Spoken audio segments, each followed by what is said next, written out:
Pardon an interruption, this is Troy Hill with the Star Chronicles.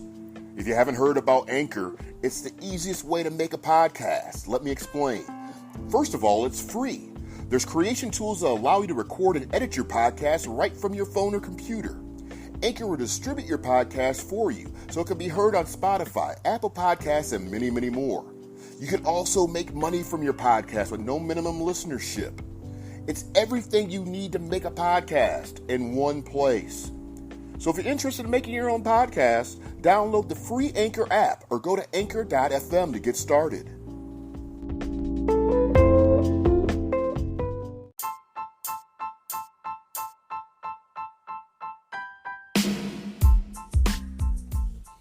Hello, I'm Troy Hill with the Star Chronicles Cowboys Talk Podcast, sponsored by Anchor, the easiest way to make a podcast.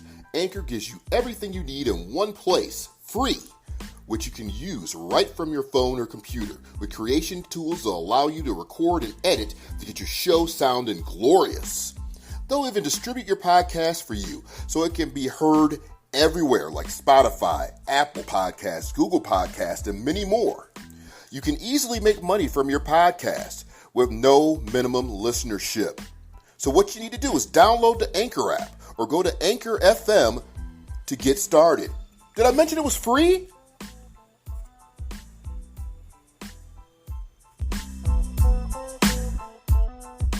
The Dallas Cowboys, America's team. Just Us Radio presents the Star Chronicles. How about this, Cowboys? And goal. Elliott into the end zone. Hello, Cowboys Nation. This is Troy Hill, the Star Chronicles Cowboys Football Podcast. I'd like to thank each and every one of you for tuning in and listening. And we'd like to thank you for all your support. This is a unique show because this time we're going to actually have one of the fans of one of our pages. One's on Facebook and the other one's on Instagram. Lord Vader. Thanks for having me on. How's it going? Oh, it's going pretty good. I'm glad that you're on the show. How long have you been a Cowboy fan? Since the womb, really. That's quite some time. I think. Well, we're old school fans, so I guess we can all kind of attest to that. So, it's definitely a good thing. What's the first thing that attracted you to the Cowboys? What you started just like watching and then absorbing the games and everything? Really just spending Sundays at my grandparents' house with all of my aunts and uncles and, playing football, being the oldest grandchild and grandson on my dad's side of the family, just playing football, out in the street or out in the yard. And then, going inside, eating some of grandma's food, drinking her sweet tea, and then sitting in the living room for 3 hours with all of my uncles, my dad, and my grandfather. Just some of my earliest memories were just always every Sunday was, it was Cowboys and nothing else. Nothing compares to it. Since then. So it's, just some of my earliest memories in life, just watching the Dallas Cowboys with my family. So, that's how I grew up. It's been a family thing ever since. And, being here in Texas, how can you not be a Cowboys fan? Yeah, see, I've always been perplexed on people that are from Texas that are not Cowboys fans. See, there's like people like me that grew up Cowboy fan out in the Midwest and eventually moved this way, but it is kind of puzzling for people that actually grew up their whole lives in Texas and not a Cowboy fan. I mean, that's really, really strange. Next question, actually, I do have one question I would like to ask you. So you've had opportunity to experience Texas Stadium and AT&T Stadium. I mean, I was lucky enough to be able to do that too. But which stadium do you actually prefer? Which one is the best one? Was the best one as far as like memory? It just hands down. It's Texas Stadium, point blank. Whether it's preseason, regular season, or playoffs. Right now, just the first thing that comes to my mind is, number one, the very first pro game I went to was at Texas Stadium, and there's just, so many memories, and legends that played there. So many conference championships that were won there. You think about Texas Stadium, you think about Tom Landry on the sideline, the Doomsday defense, the hole in the roots so God could watch his favorite team play. And now you got, whatever you want to call it, a spaceship, the Death Star, Yes. $1.3 billion stadium. It's beautiful. It's a great experience just for really anyone, even if you're not a football fan. I mean, it's a great experience as far as the structure and, just all sorts of different things you can see there. But it doesn't have the same feel. It doesn't have the same it's just, I don't know. There's just something about it. It's just basically, one of the points that I'm going to get to at the end of the show. It's just it's Jerry World. It's not, it's now, it went from Cowboy Stadium to AT&T Stadium, and that's what it is. It's just all another chance for Mr. Jones to grab some bags of cash from all these diehard Cowboy fans. Yes, absolutely. And I can definitely relate to the Texas Stadium experiences. Granted, I mean, I didn't move here till like about 15 or 16 years ago, but I can tell you just growing up as a kid and just seeing that stadium, especially like on Monday Night Football, the night games, it's just showing it. I mean, it looks so much better on TV than up in person. That's the first thing that shocked me when I actually saw it, in real life. And then going in, it just seemed like, wow, this is so old, but this place is just still so remarkably cool and everything. So I'm definitely glad that I got the opportunity to actually see a few games in that stadium before they tore it down. Yeah, but for sure. But anyway, on to the next point. Yes. So what because like I said before, we're allowing one fan or member of each of our pages to be able to join in on one of the podcasts and talk about a topic they like to talk about. And Lord Vader here happens to be the first one. So what is the topic that you would like to talk about this evening? My topic is the year of 1996. What has happened since 1996? Okay, so it's 1996. Well, I can tell you, I know Barry Switzer was coaching still. Oh, I do remember that. 94 season was great, 95 season, but other than that, I don't have anything good to say about Barry Switzer. I mean, I'll take the one Super Bowl and be happy about it, I guess. Yeah, I mean, we got really close to 94. 94 was still a great season. We just ran into, 21-0 deficit in Candlestick Park, and yes, Michael Irvin getting double teamed, and Alvin Harper not doing anything against Dion. Yes, and we almost came back in that game. No, we outscored them in 3 quarters, but it's just kind of like Sunday. You go down by 21 points or whatever it was Sunday. That's just, in the pros, that's just a lot to ask for. Yep, it really, really is. So let's go back to 96. What are the key things? Well, I mean, a lot of things are obvious. One is the coaching. Elaborate more on what your thoughts are, just the things that changed from now to then, or from then to now. Well, what I'm going to do, what I want to present to you first before we get from 96 to 2019, I'm going to go way back, way back to 1960 up until, let's say, the mid 80s. Okay, so just bear with me, and I'm going to toggle in between, these records that I have on my phone. So just let me know if for any reason you can't hear me. Okay, not a problem. All right. Go ahead. So we got the year of inception, 1960, 0 wins. New franchise, that's to be expected.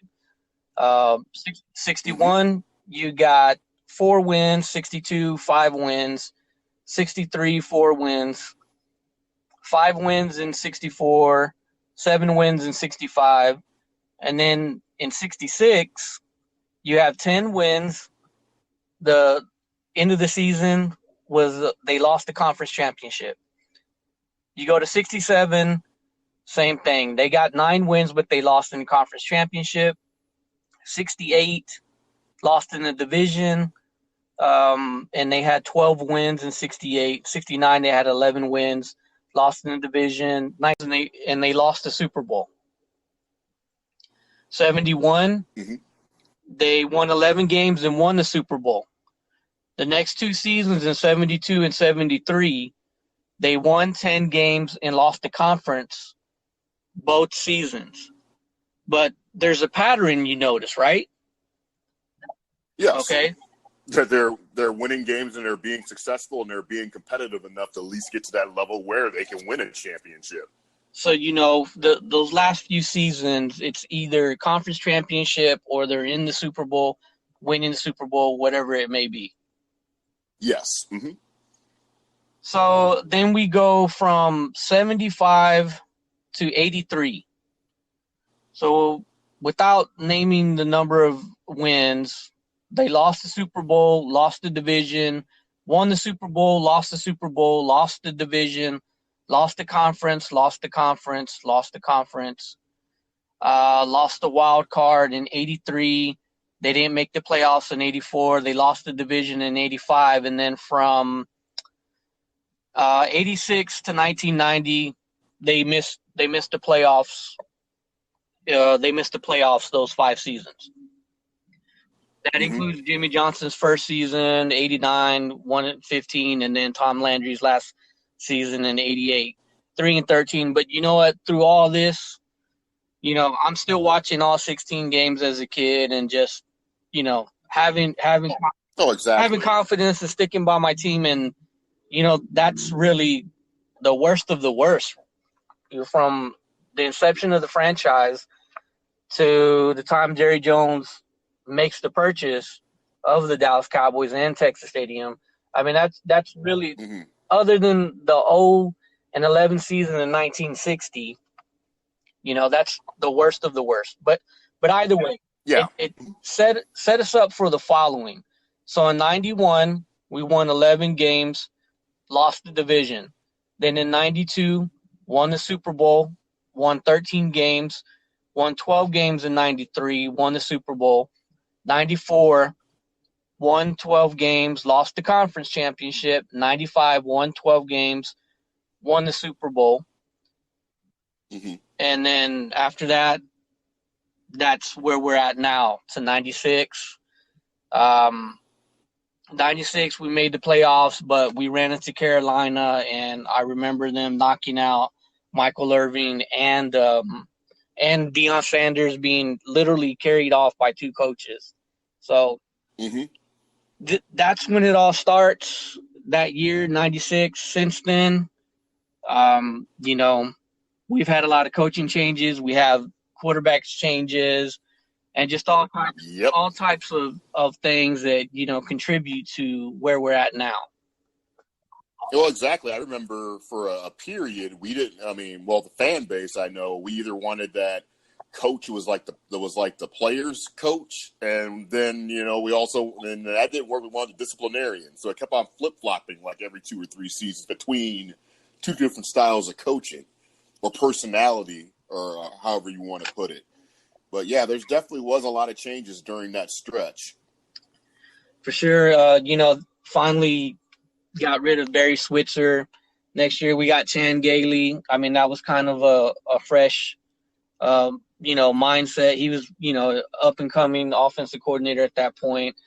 I think we won 10 games. I know we did make the playoffs that year, but I don't remember who knocked us out. It was probably we got knocked out in the wild card. And then the next year he went 8-8, and Mr. Jones fired him.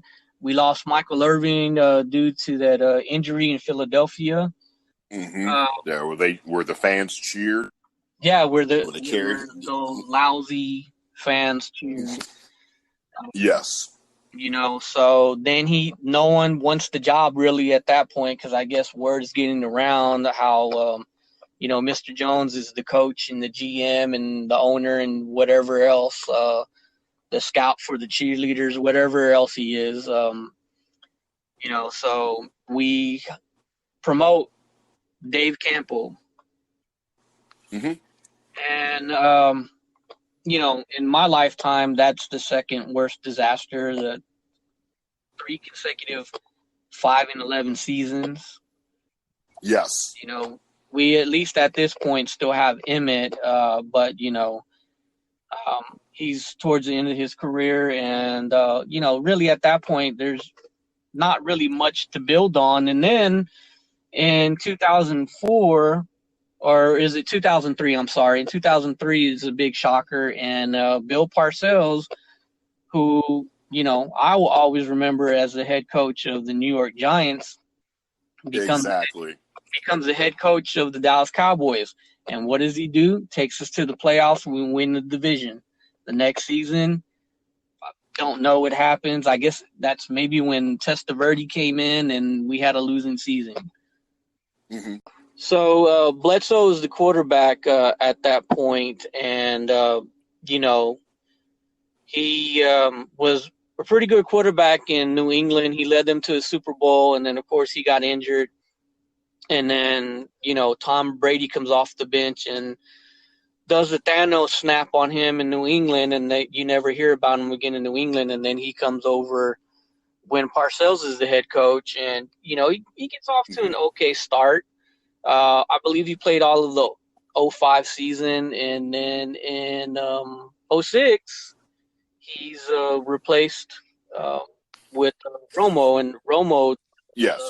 I guess you could say Romo does the Iron Man snap on him, and he's never heard from him again after that. Yeah, he just got completely finished off. So, and then, of course, we all know the history with Tony. He was a quarterback for, over a decade.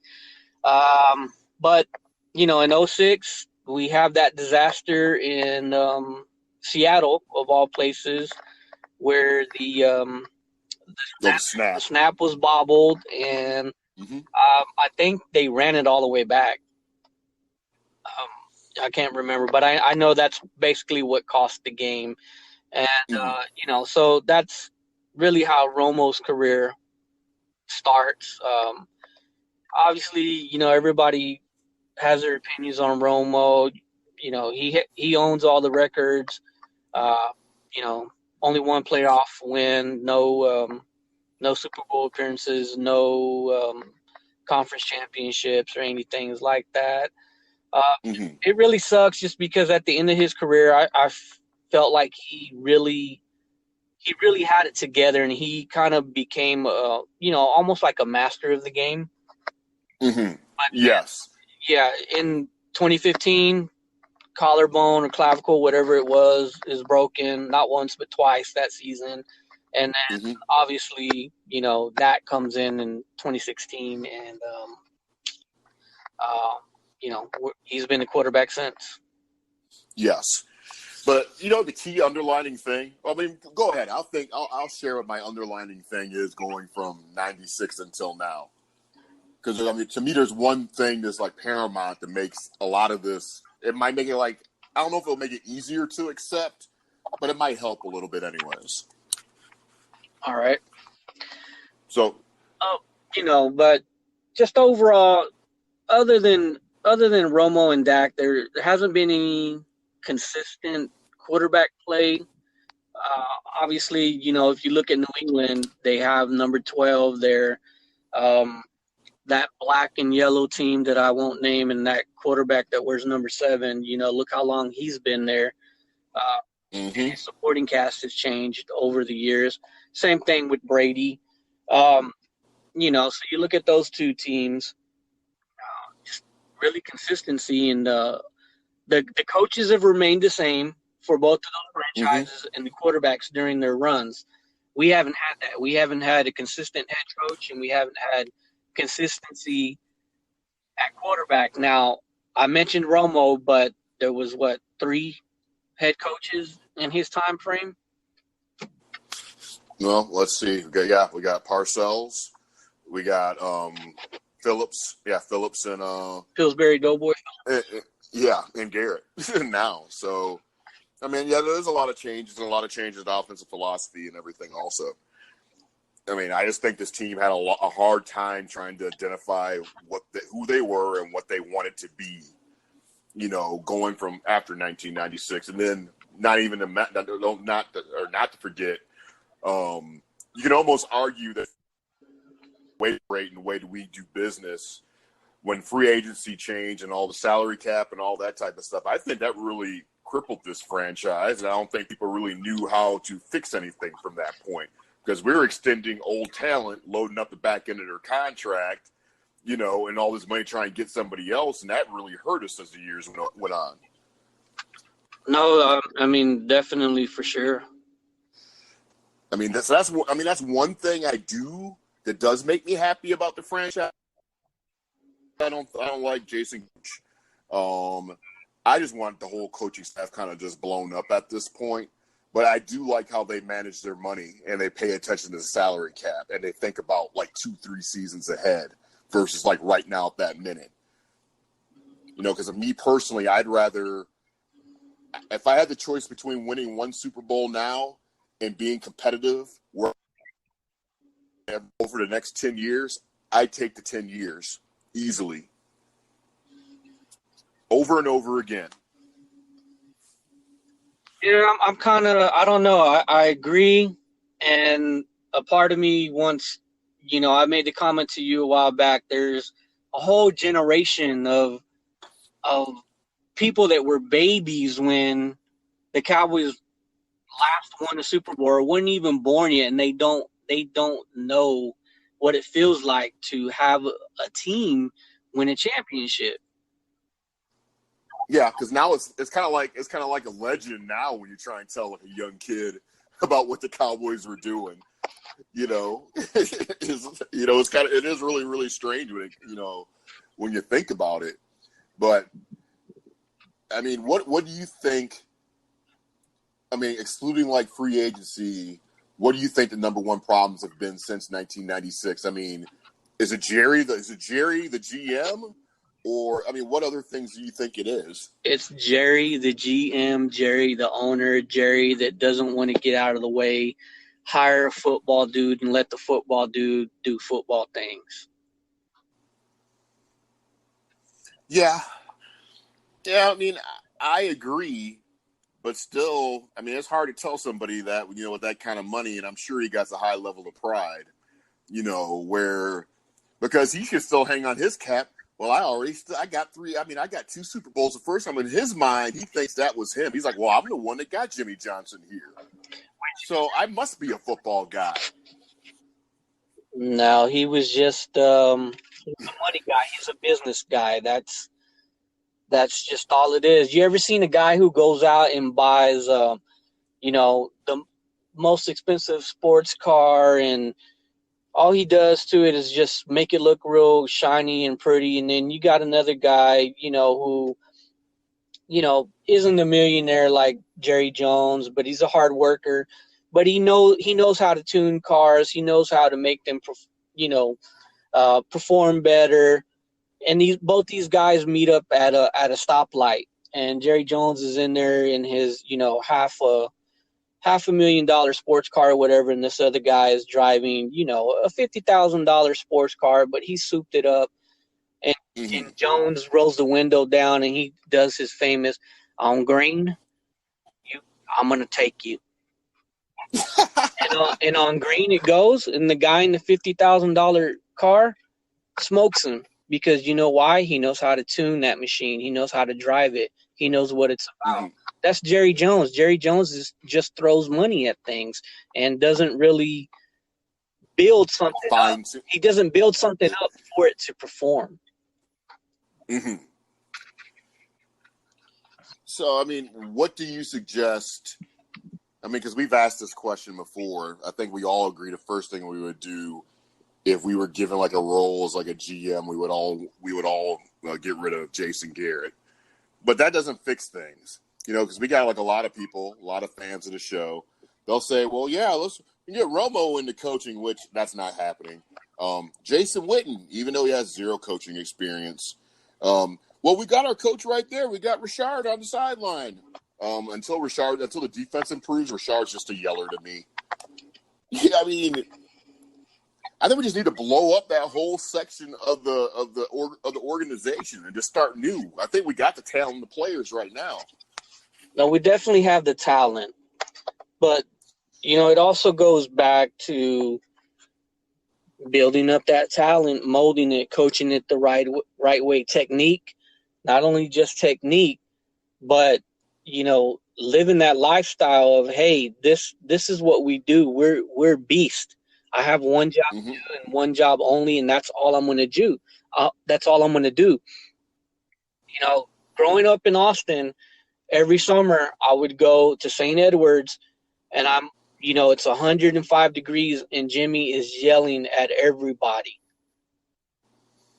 His hair's all over the place because he's getting after him, and it's not like on the game and in interviews where his hair was all perfect. No, he was red. He was red as a tomato, yelling at people, getting on them, and just really creating that winning championship mentality. And if you didn't do what the coach said, Jimmy Johnson, you're cut. You're gone. It doesn't matter.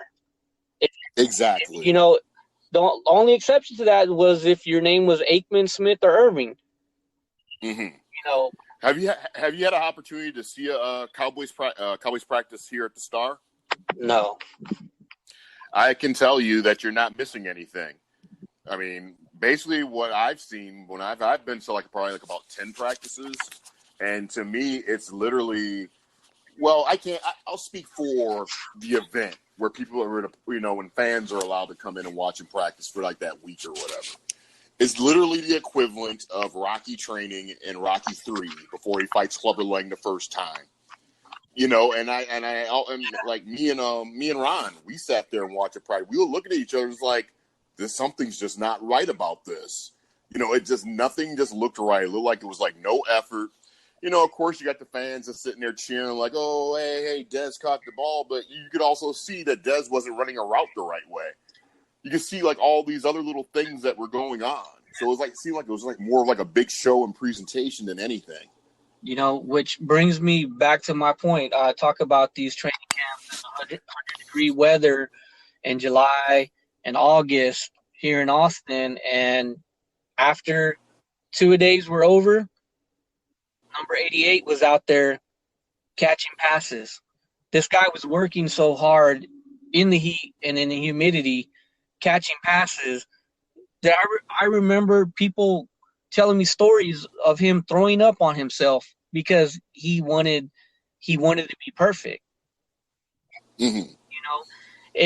That's the type of stuff you really can't teach. A lot of these players don't have that type of hunger, but it had to have come somewhere. You don't just wake up and you're born and walk out of bed or whatever, and you're like that. Well, Jimmy coached him at Miami. He had to have learned that type of get that mentality somewhere. Yes. And then now current coach we got, basically claps for everything and wants to give everybody a silver star for participation. So, I mean, it is a different culture. But do you think the state of the player? Because it's few and far between on players that you can actually say that are straight up certified stone cold killers in the NFL. All the way I'm talking about going all the way across the NFL. How many stone cold killers do you think you could actually count now compared to 90s football? Or even 80s football? Definitely there's not going to be anyone like Charles Haley or anyone like LT was, just you see them or you hear their name and it just, you're like, damn, I hope we don't have to play them. That they have that type of reputation. There's not really that type of player nowadays, but these guys are bigger, faster, stronger, quicker. There's a lot more training when it comes to the techniques and the speed and the conditioning. There's a lot of advancement as far as in the training and the technology that's used. But as far as the mentality, it's gone. It's not there. And it really sucks because Garrett was the backup for Aikman during all of those Super Bowl runs. And yes, that he had to have gotten yelled at. in practice by Jimmy or whoever, Norv Turner, whoever it may be. You know, I just don't understand how you can come from being a player under this great, great coach and it not transition into your coaching style. You know what? I've never thought about it that way. And that's actually something that does boggle the mind. Think being under that type of coaching, that most players and stuff that do become coaches, I mean, they have like that one coach or whatever that kind of molded them and what type of coach they ended up being. Right. You know, so that is kind of weird when you think about it. Do you think just with the technology and access to the fans and social media, you think that kind of messes up players sometimes? I mean, as far as like, you know, people with the access, anybody can slip somebody anybody can slip something in someone's DM or we see all the edits of like players or people be like, oh, this is a beast when they're really not a beast. And you see like, I mean, I've seen edits of Heath before, you know, and his consistency level, he'll do one good thing and then mess up 20 things before he does another good thing. Yeah.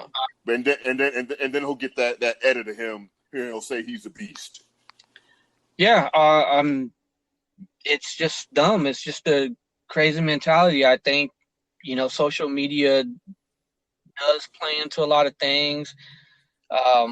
You know, I don't know. We may have had this conversation before, but back when Dez was still on the team, you know, I remember saying to someone, you know, he spends more time tweeting and, you know, posting his Jordans and all this. And, you know, why isn't he practicing? Why isn't he getting better on routes? Why isn't he working on his hands? Why is he spending so much time saying this and saying that and talking trash to fans or whatever it may be? And you know, it's kind of like, you know, up your game. You just got this big contract and you are one of the best players or supposed to be one of the best players on, you know, the biggest sports franchise in the world. Yeah, I mean, I totally agree. I've always, I loved all the big plays Des Bryant had, and he was exciting to watch. But I mean, I can't be blinded by the fact that one is a player that I like, and two, that he's a Dallas Cowboy or whatever. And some fans do that, but I've always questioned his work ethic. I've always questioned why he's not doing the things that other receivers do, like a Jerry Rice extend his career for like 5 years, like Larry Fitzgerald's doing right now. You know, they do the things that tighten up. They do the work that tighten up things to extend their careers. Because at the end of the day, athleticism leaves you eventually. So you got to have your skill set tight, you know, to prolong your career. You know, and I just think at the end of the day, yeah, I mean, physical specimen, Des Bryant was a beast, but he can't run a route to save his life. I mean, if he's not overpowering somebody, you know, so, I mean, it's not a knock on the guy.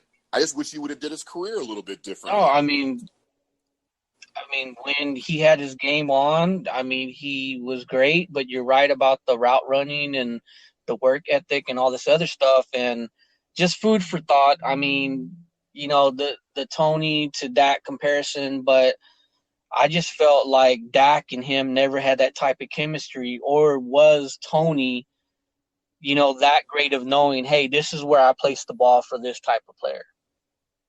Mm-hmm. Just food for thought. Yeah. Yeah. I mean, any thoughts on Dak?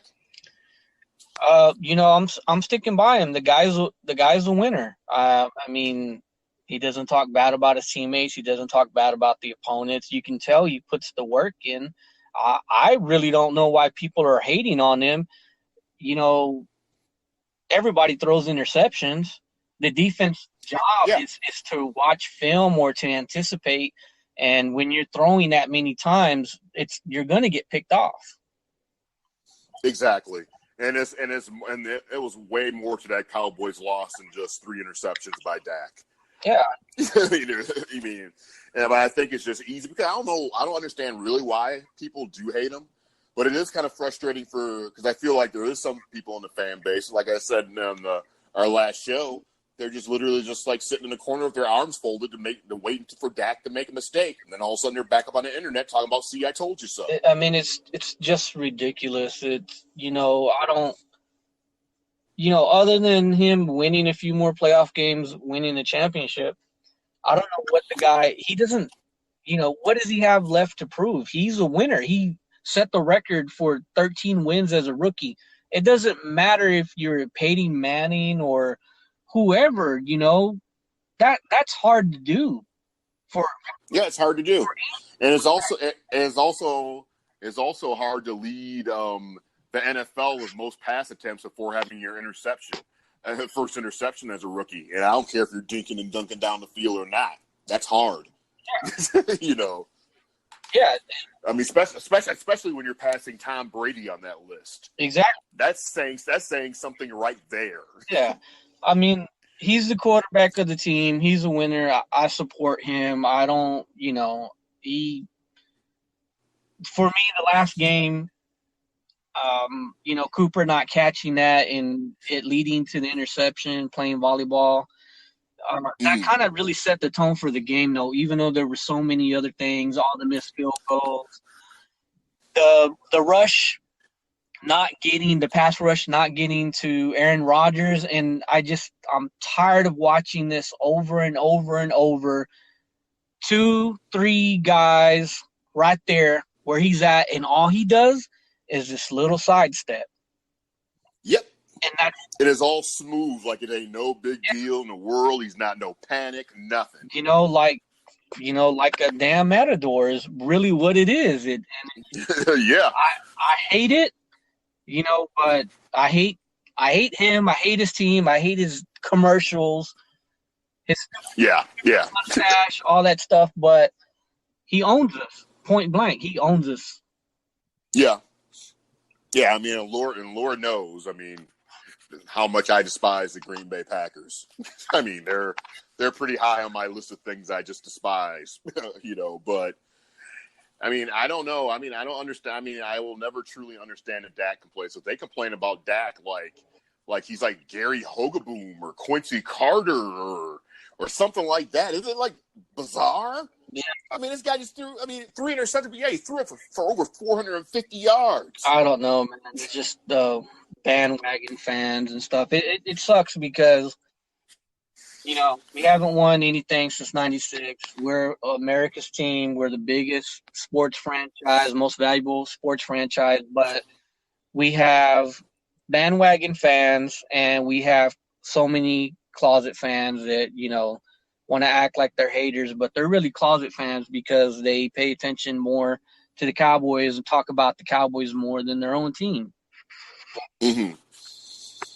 Yeah, and there's a lot of people like that. Soon the Cowboys lost. I'm going down my Facebook feed. You got a bunch of different people like saying this is stuff about the Cowboys. It's like, I don't even know what team, who you even like, because you're posting more about the Cowboys than anything else.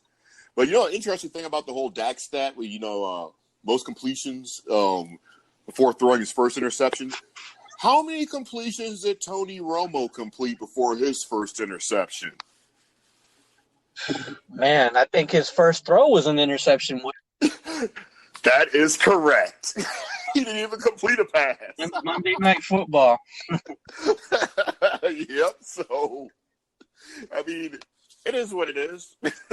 But listen, we're just about out of time here. I was going to have a name for this program that we're going to do weekly. I was going to call it the 2-minute warning, where 2 minutes seems like it's 20 minutes, but in this case, it seems like it's 40 minutes. So I guess I'll work better. I think I got to work on the title better. Yeah, we're but it was a great conversation. I appreciate you having me as the first guest.